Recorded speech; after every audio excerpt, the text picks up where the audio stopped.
A family vacation is usually a time when loved ones enjoy being together.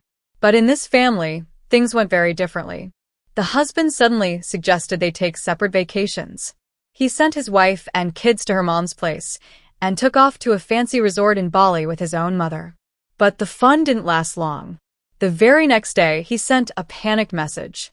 "Honey, what's going on with the cards? We can't even pay for lunch." Hello, dear listeners.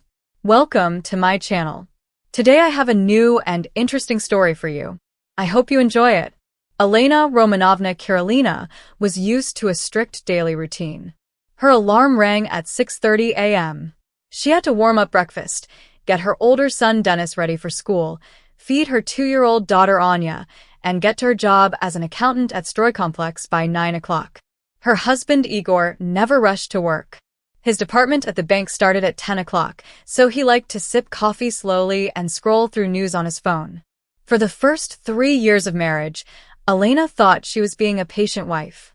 She quietly picked up his scattered socks, didn't say anything when he left dirty dishes in the sink for later, and listened calmly when he lectured her about how a good wife should always support her husband.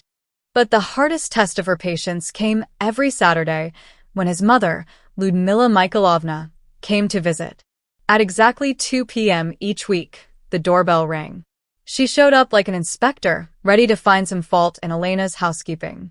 Elena had learned to recognize that sharp, judgmental look, scanning every corner for dust.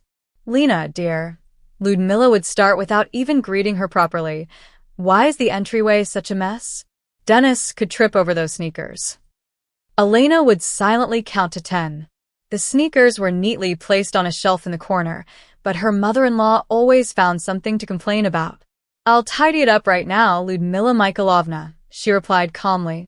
And honestly, the older woman continued as she walked into the living room, "This place feels a bit cold. Maybe you should add some flowers or change these curtains, they're too dark." Elena had chosen those curtains herself, spending an entire day finding just the right color. Igor had even said they matched the furniture perfectly. But clearly, his mother's opinion mattered more. Ludmila especially disliked the sound of children laughing.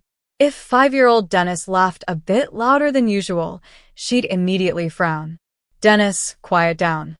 The neighbors might complain." And to Elena, kids should be raised with discipline. "My little Igor would never make that much noise." Elena bit her lip. She clearly remembered Igor telling stories about breaking a neighbor's window playing soccer and banging on pots like a drum set. But trying to explain that to his mother was pointless. Even Elena's cooking was always under fire. One Sunday, she spent the whole day making borscht from a cookbook, slicing beets, simmering carrots, boiling meat, everything by the rules. Ludmila tried one spoonful and said, "It tastes salty and the broth is kind of cloudy. You should strain it through cheesecloth." Elena tasted it herself. It was perfectly fine, but she stayed quiet. "My mom always said borscht should be clear," Igor chimed in. "Maybe next time?" "Next time, make it yourself," Elena thought. But all she said was, "I'll remember that." Igor always took his mother's side. No matter what happened, he had an excuse ready for her. "Mom just wants to help," Igor would say whenever Elena carefully tried to talk about his mother's behavior. "She's an experienced woman. She knows a lot. You should listen to her advice." Elena chose her words very carefully. "Sometimes I feel like your mom, well, she makes too many comments. Maybe we could see her a little less often?" Igor's face changed immediately. His eyebrows pulled together, and that cold, tense look appeared in his eyes, the one Elena had learned to see as a warning sign. "Lena, she's my mother. My only mother. She has the right to come to our house whenever she wants. If you don't like it..." He didn't finish the sentence, but the message was clear. The discussion was over. For Elena, work became her safe space. Numbers didn't lie. Reports didn't criticize. And her co-workers respected her. The head accountant, Anna Sergeyevna, often praised her. "Elena Romanovna, you're reliable. People like you are worth their weight in gold." Those words warmed her heart. She wished someone at home appreciated her too. But at home, things were different. After work, Elena picked up Anya from daycare, bought groceries, and made dinner. Igor came home later and went straight to the TV. Rough day. Tough clients, he would say, stretching out on the couch. Elena nodded, even though she was tired too. But her exhaustion never seemed important. When Anya was born, Elena hoped motherhood would change things. Maybe Igor would pay more attention to her. Maybe his mother would become kinder. But the opposite happened. Of course you need help now, said Lyudmila Mikhailovna the day Elena came home from the hospital. I'll come by every day. Raising kids is serious business. And she did. Every day turned into a nightmare. She arrived early and stayed until late. She criticized everything. Elena fed the baby too often. Or for too long. The diapers were too tight. Or too loose. The baby wasn't sleeping at the right time. Or in the wrong position. Lena, I told you not to give her a pacifier, she scolded, pulling it from crying Anya's mouth. It'll ruin her bite. Elena had read that modern pacifiers were safe for babies' teeth, but arguing was useless. Mom's right. Igor always said. She raised 2 kids. She knows what she's doing. Elena wanted to scream. What am I then? A chicken? Don't I have a mother's instinct too? But she stayed quiet. Soon, Lyudmila Mikhailovna started acting like the boss of the house. She moved furniture in the kids' room. It's more practical this way. She threw away toys. Too many will spoil them. She decided what the kids should wear. That shirt's not right for the season. Elena worked hard all day while her mother-in-law took charge at home. It felt ridiculous, but nothing changed. Denis, don't run. Lyudmila would shout when the boy ran happily around the house. You'll fall. But Grandma, I'm being careful, he'd say. I know better. Sit down and draw. Denis obeyed, but Elena saw the light fade from his eyes. He was only 5, he shouldn't have to sit still all day. Worse were the comments about the kid's appearance. Anya looks pale. Maybe give her vitamins? Or take her to a doctor? Anya was completely healthy, but Lyudmila always found something to worry about. Then came the next complaint. I think Denis is too skinny. Are you feeding him right? Maybe give him more porridge? Elena tried to explain that the pediatrician was happy with his health. Not all kids need to be chubby. Standards are different now.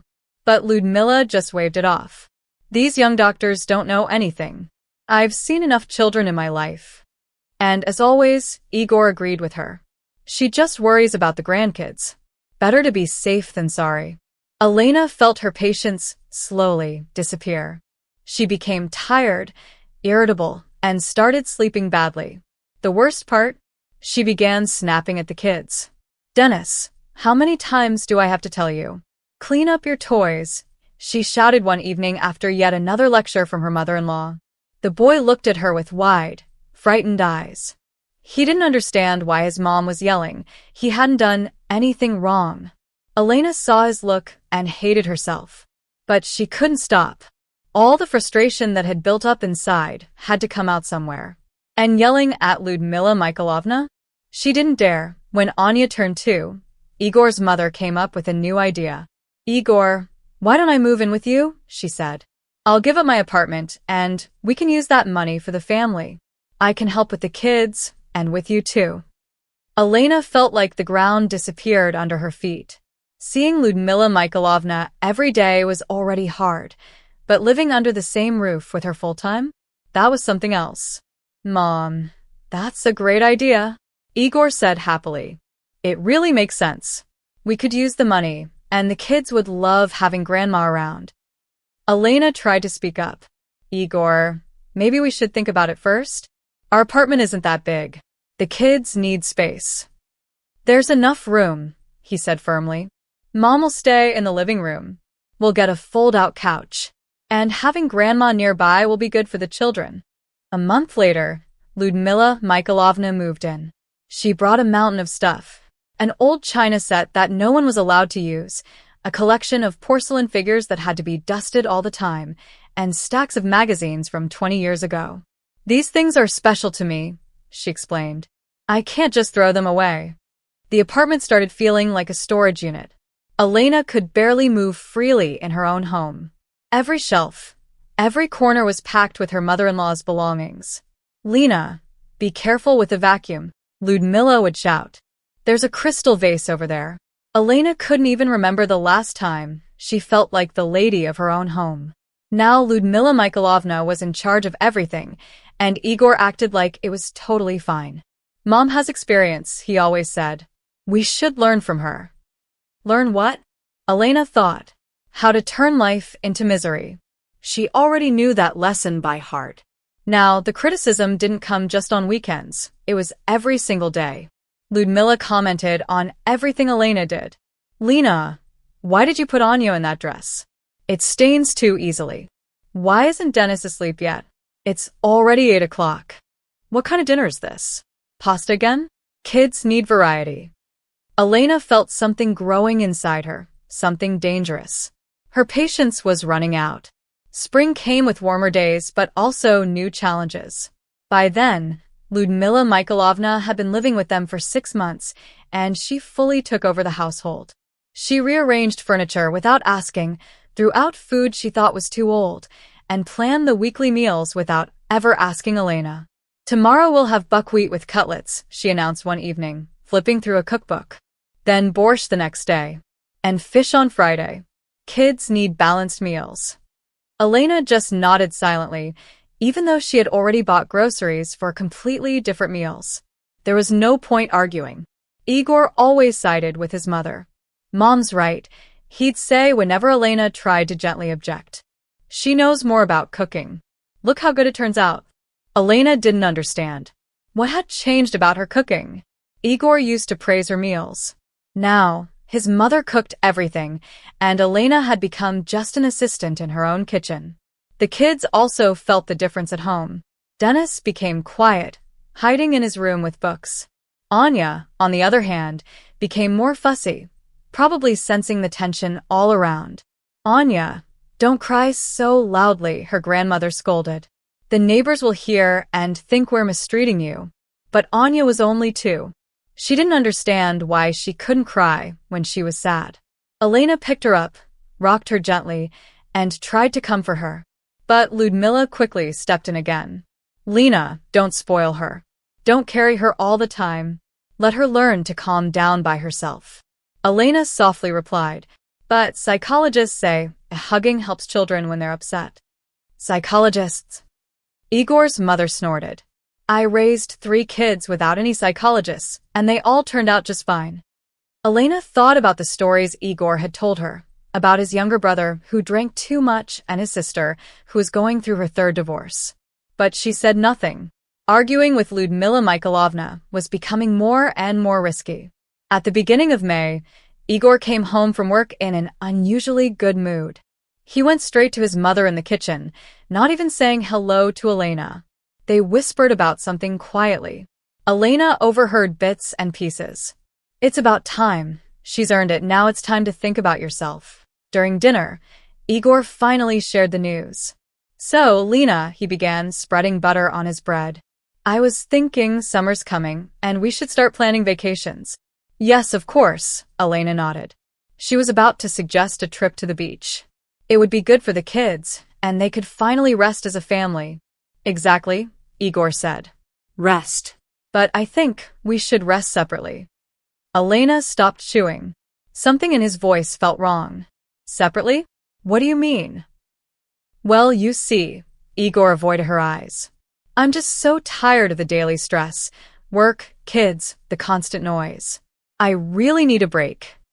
"And your mom?" Elena asked. He nodded toward Ludmila Mikhailovna. "She's always dreamed of visiting Asia. So we decided to go together."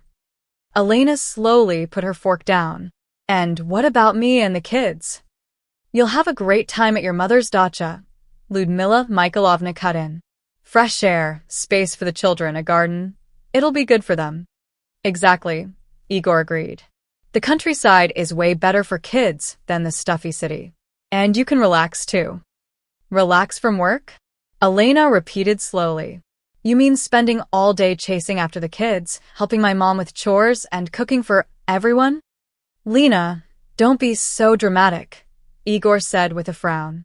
Your mom will help you, and the kids need time with their other grandmother. And you don't need to see your kids at all during your vacation? Elena asked. Don't twist my words, Igor snapped. I work hard. I earn money for this family. I deserve a proper break. And I don't work? Elena felt her blood pressure rising. I wake up at 6:30, work all day in accounting, then come home to cook, clean, and take care of the kids. When do I get to rest? Lena, don't raise your voice in front of the children, Lyudmila Mikhailovna said coldly. And don't make a scene. Igor made his decision. Igor made a decision, Elena repeated. About me, about the kids, about our plans, without even talking to me. What's there to talk about? Igor said, now raising his voice. I'm the head of this family. My word is final. And if you don't like it... He didn't finish the sentence, but the threat was clear. Elena realized she had no say in the matter. When are you leaving? She asked calmly.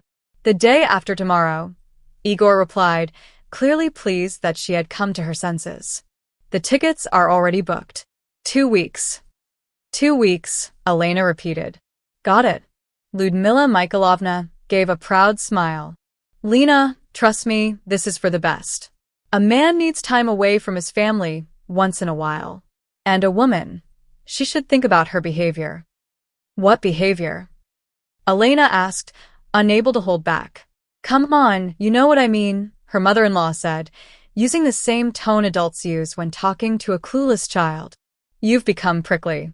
You argue all the time. Men don't like that. I'm not arguing, Elena replied. I'm just trying to be part of the decisions that affect my own family. Exactly, Lyudmila said, raising her eyebrows. Your family. But this isn't just about you. Your husband's opinion matters. The children's needs matter. And so does my experience. Elena looked at Igor, hoping to see at least a little understanding. But he just stared at his plate, clearly thinking the conversation was over. So it's decided, she said quietly. It's decided, Igor confirmed. And don't make that face. This break will be good for everyone. The next 2 days were spent in a rush of packing and last-minute preparations. Lyudmila Mikhailovna bustled around the apartment, endlessly repacking suitcases and double-checking everything. She even left Elena a long list of instructions. What time to feed the kids, what clothes to put on them, who they could play with, and who they couldn't. Don't leave Denis alone in the sandbox, she warned as she wrote. There are all kinds of kids out there. He could catch something. And don't let Anya stay in the sun too long. Her skin's too delicate. If the temperature goes up, give fever medicine right away. But not for more than 3 days in a row. Put them to bed strictly on schedule, or they'll never learn the routine, said Lyudmila Mikhailovna. Elena just nodded while listening, but in her mind, she crumpled the list and threw it in the trash.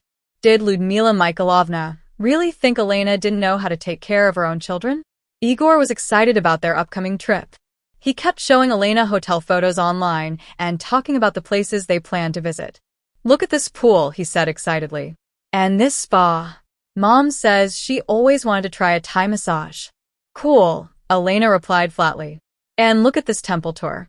Very educational, right? Sure, probably. I mean, what's wrong? Igor finally noticed her lack of enthusiasm. You should be happy. We don't get chances like this every day. I am happy, Elena lied. Just thinking how to plan everything with the kids. Exactly. Igor smiled. We need to think everything through. On the morning of the trip, Elena took Igor and Lyudmila to the airport. Denis was fussy, confused why Dad and Grandma were leaving without them. Anya clung to her grandma. After 6 months, she was used to having her around. Come on, kids, Igor said with fake cheerfulness. We'll be back soon. Be good for Mom. He kissed Elena on the cheek. A quick goodbye kiss. Elena stood there with a blank face, holding Anya in her arms. Don't forget to air out the apartment and water the plants, Lyudmila said, giving last-minute instructions. If something happens, I'll manage. Elena cut in. Of course you will, Lyudmila said with a smug smile. Just don't forget to feed the kids every 3 hours, put them to bed on time, and no sweets before meals. Elena nodded. She didn't trust her voice to speak. Okay, we're off, Igor said excitedly, grabbing the suitcases. Ludmila followed, chattering beside him. Elena watched them walk away, feeling empty inside. Mom, why aren't we going with Daddy? Denis asked. Because we're going to Grandma Tanya's country house, Elena replied. It's nice there. There's a river, forest, and berries. When will Dad and Grandma Luda come back? In 2 weeks. Is that a long time? Yes, sweetie. It's a long time. Long enough to think everything through. On the plane, Igor leaned back in his seat and sighed with relief. Finally, no crying kids, no annoyed looks from his wife. Ludmila flipped through a travel guide, planning routes. Igor, I did everything right. Elena needs to think about her behavior. Yeah, Mom. Igor mumbled, already imagining beaches and cold drinks. You're always right. Neither of them knew this trip would change their lives forever. Elena returned home as the sun was setting. Denis was tired and cranky. Anya had fallen asleep in her arms. The apartment felt strangely quiet. For the first time in 6 months, Ludmila wasn't there with her constant comments and rules. Elena didn't follow any strict schedule. She let Denis take his favorite teddy bear to bed, even though Grandma said it was unhygienic. She gave Anya her pacifier, something Ludmila always argued against. The kids fell asleep easily, without fuss. Alone, Elena walked through the apartment. Everywhere were signs of her mother-in-law, her things, old magazines, photos and frames, little figurines. Even at home, it didn't feel like her home. Elena made tea, turned on the TV, and sat in a chair. For the first time in months, no one was telling her to do something useful. The silence felt strange. She had gotten too used to stress. Her phone buzzed. A message from Igor. We landed fine. The hotel is amazing. Beach tomorrow. How are the kids? Elena typed back. The kids are good. They're sleeping. The next morning felt completely different. No Ludmila waking up at 6 a.m., making breakfast, commenting on everything. Elena woke up when she felt like it, made porridge for the kids, and even let Denis watch cartoons while eating, something strictly banned when Grandma was home. Mom, why couldn't we watch cartoons when Grandma Luda was here? Denis asked. Because Grandma has her own rules, Elena said gently. She's not here now. I like it better when she's not here, the boy admitted honestly. She always says, don't do that. Elena gently stroked her son's head. The day went by peacefully. They walked in the park, fed ducks, and played at the playground. No one rushed them, scolded them, or gave unwanted advice. Elena suddenly realized how much she missed the simple joy of just being a mom, spending time with her kids without worrying about anyone else's opinion. That evening, Igor sent her a new message. Mom is thrilled with the massage. I went diving. I'll send photos later. How are things there? Elena replied shortly. All good. But the next day, the messages changed. Lena, we have a problem with the cards. They're not working for some reason. Can you check? We need to pay for a tour. Elena read the message twice. At the end, there was a note from Ludmila Mikhailovna. We already picked a restaurant for a romantic dinner. It's very expensive, but I deserve it. A romantic dinner between a mother and her son. Something twisted inside Elena. She opened her banking app and looked at the transactions. In just 2 days of vacation, they had spent as much as the whole family usually spent in a month. Spa treatments, expensive restaurants, tours, souvenirs. They weren't saving money at all. Meanwhile, the wife and kids were left at home, spending 2 weeks at a countryside house, helping with chores and entertaining the kids with whatever was available. Elena stood up and walked around the apartment. She stopped at the window and looked out at the evening city. Somewhere far away, in a warm country, her husband and mother-in-law were enjoying their vacation. On her money, too. Yes, her money. She worked. Her salary also went into the family budget. Her phone buzzed again. Igor. Lena, are you there? The cards aren't working. We need to pay the hotel tomorrow. Elena looked at the screen, feeling a wave of cold, calm anger rise inside her. Not rage. Not a meltdown. Just a sharp, focused clarity. She sat at her computer and logged into the family's bank account. Quietly and methodically, she blocked all the cards. The main one, the extra one, even the one she had just made for Ludmila just in case. Then she transferred all the money into her personal account. She had opened it before marriage and no one knew about it. It had her savings, her emergency fund. And now it looked like that emergency had arrived. Elena picked up her phone and typed a short message. Cards are blocked. Enjoy your vacation. She sent it and turned off her phone. 10 minutes later, the phone rang. Elena turned it back on. For missed calls from Igor. Another one started coming in right away. She declined it and turned the phone off again. She gave the kids dinner, bathed them, and read them a bedtime story. Just like always. Except something inside her had changed. It felt like a heavy weight had finally been lifted, a weight she had carried so long she'd stopped noticing it. That night, before sleep, she turned her phone back on. 14 missed calls. Lots of messages. Lena, what's going on? The cards don't work. There must be a bank error. Fix it now.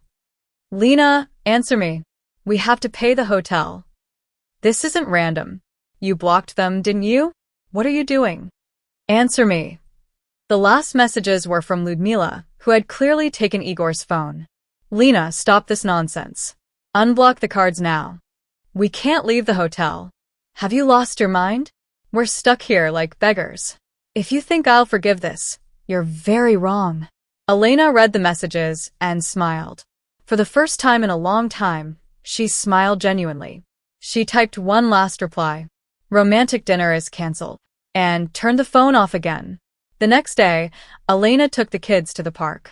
Denis played on the swings. Anya fed breadcrumbs to the pigeons. It was a normal day, but Elena felt different. Lighter. Free. That evening, she turned her phone back on again. A fresh wave of messages came in, even more desperate than before. Lena, enough. I get it now. Let's talk normally. We can figure this out. I know you're upset. Please, unblock the cards. We don't have money to get home. This is crazy. We can talk at home, Igor wrote. A message also came from his mother, Ludmila Mikhailovna. Little girl, we'll see what happens when we get back. Lena didn't reply. She just deleted the messages. 2 more days passed. Her phone stayed silent. She guessed they didn't even have money left to pay for mobile data. She imagined them stuck in a cheap hostel after being kicked out of their luxury hotel, trying to come up with a plan. But she didn't care anymore. Instead, Lena started planning her future. She called some lawyers, asked how to properly file for divorce, and learned what she was entitled to. She also talked to her mom about staying at the country house for a while. Her mom said, Lena, I've been waiting for you to wake up for a long time. That marriage felt like a prison. Mom, why didn't you say anything? What could I have said? You would have defended your husband anyway. You had to come to this yourself. I did, Lena smiled. Took me a few years, though. On the 5th day of silence, a message came from an unknown number. Lena, it's Igor. My phone died. We're flying home tomorrow. I borrowed money from some tourists. Let's talk. Lena read the message and blocked the number. The next day, she packed up with the kids and left for her mom's country house. Before leaving, she placed a folder on the kitchen table, divorce papers, along with a short note. Igor, I'm at my mom's with the kids. Don't try to find us. The divorce papers are on the table. If you sign them, I'll send you the address to meet with the kids. If you don't, we'll settle it in court. Your romantic vacation with your mom is over. Now it's my turn to live how I want. She locked the door and left. The kids ran happily toward the car, excited for their countryside adventures. They didn't fully understand what was happening, but they could feel their mom was different now. For the first time in a long time, Lena felt calm and confident. Mom, will Dad find us at Grandma's house? Little Denis asked. If he wants to, he might, Lena replied. But he won't live with us anymore. And Grandma Ludmila won't either. Good, Denis said, and turned to the window. Lena smiled. The kids understood everything just right.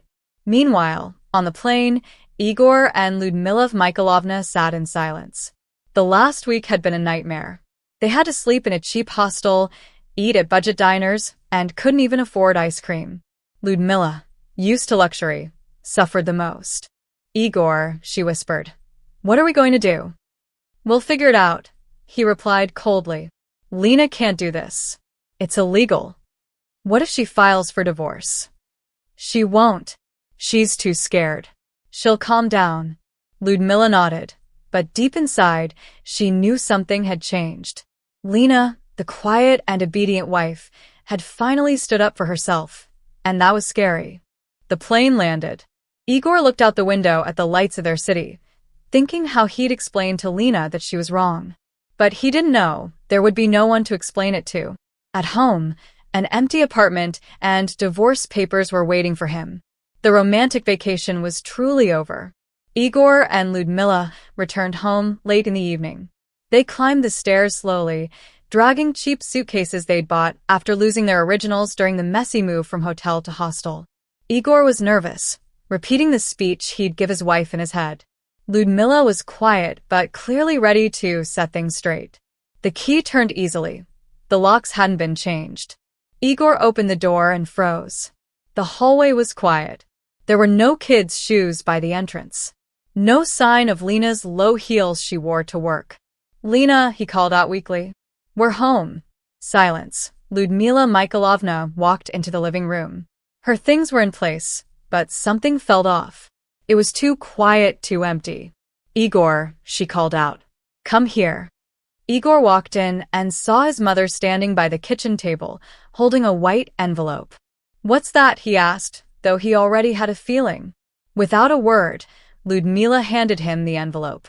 Igor opened it with shaking hands and pulled out a folder of papers. On top was a note, written in a familiar handwriting. Igor, I'm with the kids at my mom's. Don't try to find us. The divorce papers are on the table.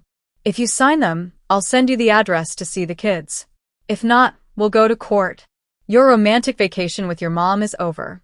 Now it's my turn to live how I want. Igor read the note twice, not believing his eyes.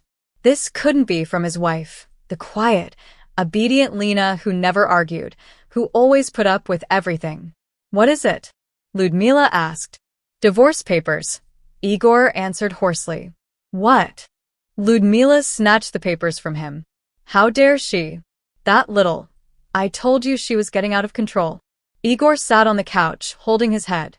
All his confidence, all the speeches he had planned, it all collapsed in a second. Lena was gone. She had taken the kids and left. Igor, what are you doing just sitting there? His mother shouted. Go to her mother's house. Take the kids. She has no right. She does, Mom, Igor said tiredly. Kids stay with their mother. Then call her. Demand an explanation. She's not answering. She hasn't answered in a week. The next day, Igor went to Lena's mom's summer house, but it was empty. Neighbors said they hadn't seen anyone. Lena had smartly taken the kids somewhere else. That sly little. Lyudmila raged when Igor came back with nothing. She planned it all. And we thought she was stupid. Don't say that, Mom, Igor weakly replied. She's the mother of my kids. A real mother doesn't take kids away from their family. A real mother thinks about the children, not her selfish drama. Lyudmila paced the apartment like a caged animal. Her world, where she was in charge, where her word was law, had collapsed. The daughter-in-law she thought was weak turned out to be strong and decisive. We have to do something, she kept saying. It can't end like this. But days passed, and it became clear. Lena wasn't coming back. A week later, a letter from a lawyer arrived. Lena had officially filed for divorce. She was requesting child support and half of the shared property. Half. Lyudmila was furious. What did she ever do to deserve half? She was my wife, Igor said calmly. By law, she has the right. What law? We bought this apartment before she even existed. Mom, it was bought during the marriage. That makes it shared property. Igor hired a lawyer and filed a countersuit. He wanted a schedule for seeing the kids and to dispute the amount of child support. But court didn't go the way he expected. Lena came in calm, collected, and well-prepared. She brought a folder full of documents. She spoke clearly about what their marriage had really been like. She brought witnesses, neighbors who saw her always caring for the kids alone, co-workers who confirmed her professionalism. Everything had changed. Your Honor, Elena said in a calm voice, I'm not stopping the father from seeing the children. I just want visits to follow a schedule that doesn't cause them stress. What do you mean? The judge asked. Their grandmother, on the father's side, often criticizes me in front of the kids. It's emotionally damaging. Igor tried to say something, but Elena's lawyer handed the judge some documents. It was a report from a child psychologist who had spoken with Denis and Anya. The report said the kids were anxious because of family conflict. Also, Elena continued, my husband and his mother left me and the children to go on a vacation alone. When I blocked our family bank cards, they said I was being unreasonable, but I was just protecting myself and the kids. The judge reviewed the documents carefully. The bank statements showed that in just 2 days of their romantic vacation, they had spent more money than the whole family normally spent in a month. Mr. Igor, said the judge, why didn't you take your family on vacation with you? I was tired of all the family stress, Igor mumbled. I wanted a real break. From family stress? The judge repeated. You mean from your own children? No, not from them. Just from everything. I see. And why did you choose to go with your mother? She always dreamed of going to Asia. And what did your wife dream of? Igor went silent. He knew anything he said would sound stupid now. The court ruled in Elena's favor. Igor was allowed to see his kids only on weekends and only at a supervised childcare center. The child support payment was high, and it really hurt his budget. The apartment was split in half, and he had to pay Elena her share. How is this fair?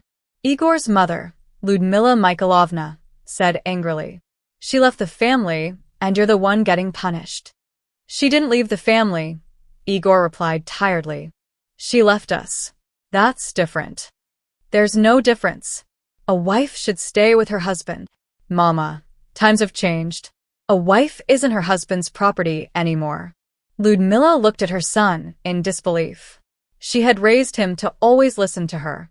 Now he was thinking for himself, and that scared her. Money got tight very fast. Child support, legal fees, and the payment to Elena took a huge toll on their finances. Ludmila, used to a life of comfort thanks to her son, suddenly realized they were broke. No more fancy restaurants, spas, or trips. All of it was gone. One day she said, Igor, maybe I should move back to my old apartment. Why? Igor asked, surprised. No reason, maybe it'll be easier. Mama, are you trying to leave me? Not leave, just think about life a little. She didn't say it directly, but she knew her son couldn't afford to take care of her like before. She started looking for a rental place. She had sold her own apartment when she moved in with Igor. Back then, she thought it was forever. Son, she said while packing, maybe try talking to Lena again. It's too late, Mama. She's already seeing someone else. Someone else? Ludmila froze, holding a decoration in her hand. How do you know?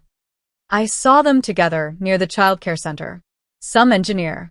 His name is Andre. And what kind of man is he? Seems like a good guy. He gets along well with the kids. Denis likes him. Denis. Ludmila's voice shook. My grandson feels close to a stranger.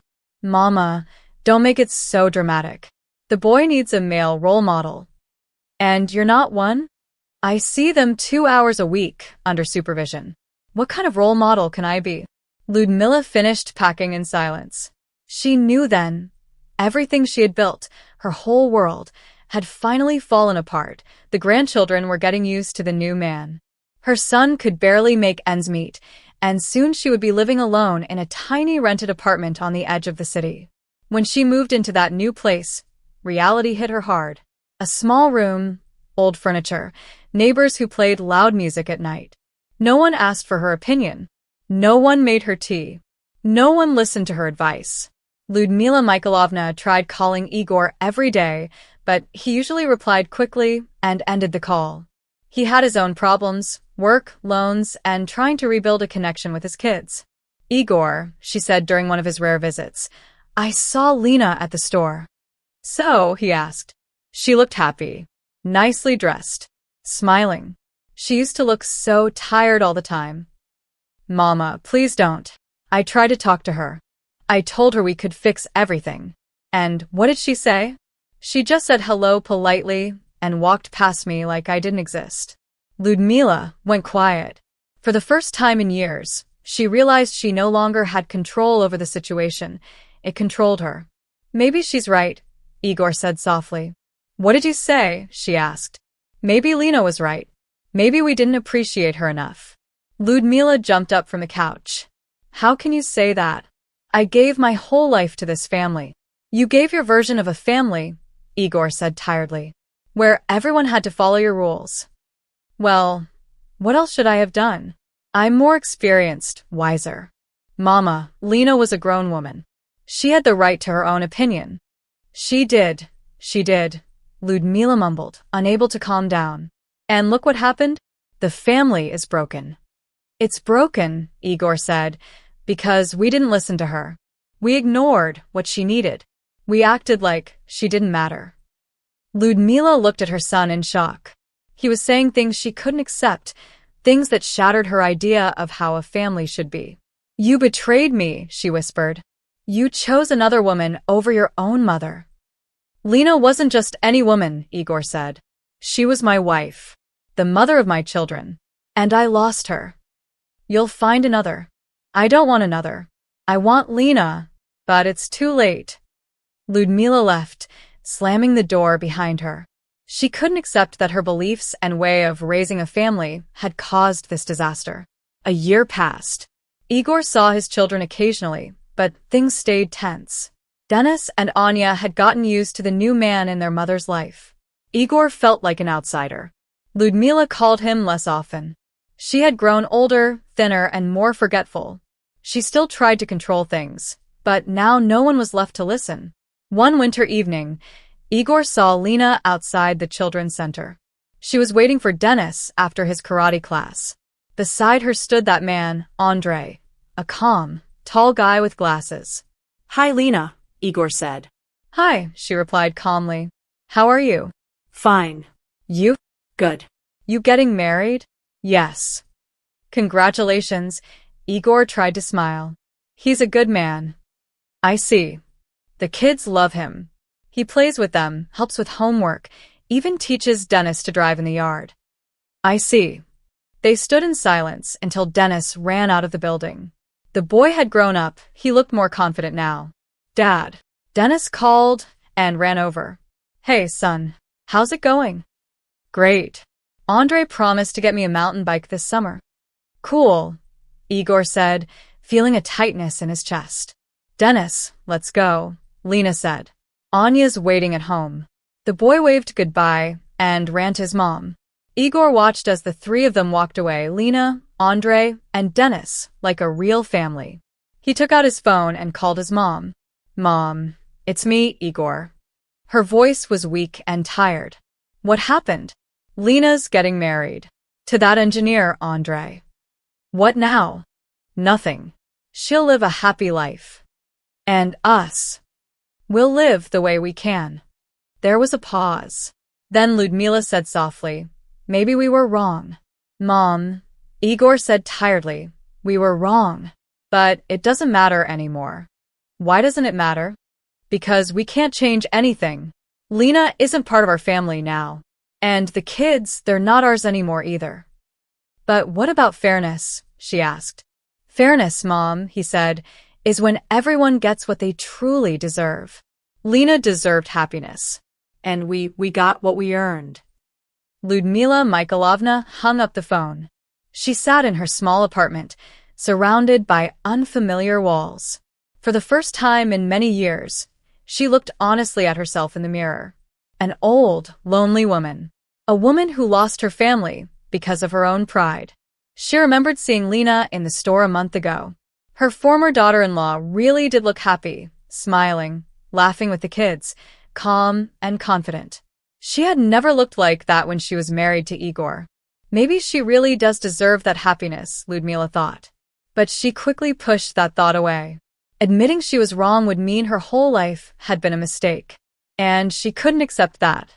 Ludmila stood up, made herself some tea, and turned on the TV. Tomorrow would be a new day. She would keep living alone in a tiny apartment with only memories of the time when she was the one in control of other people's lives. Pride really can turn into a sad, lonely life. And, in the end, Lena had been right about that too.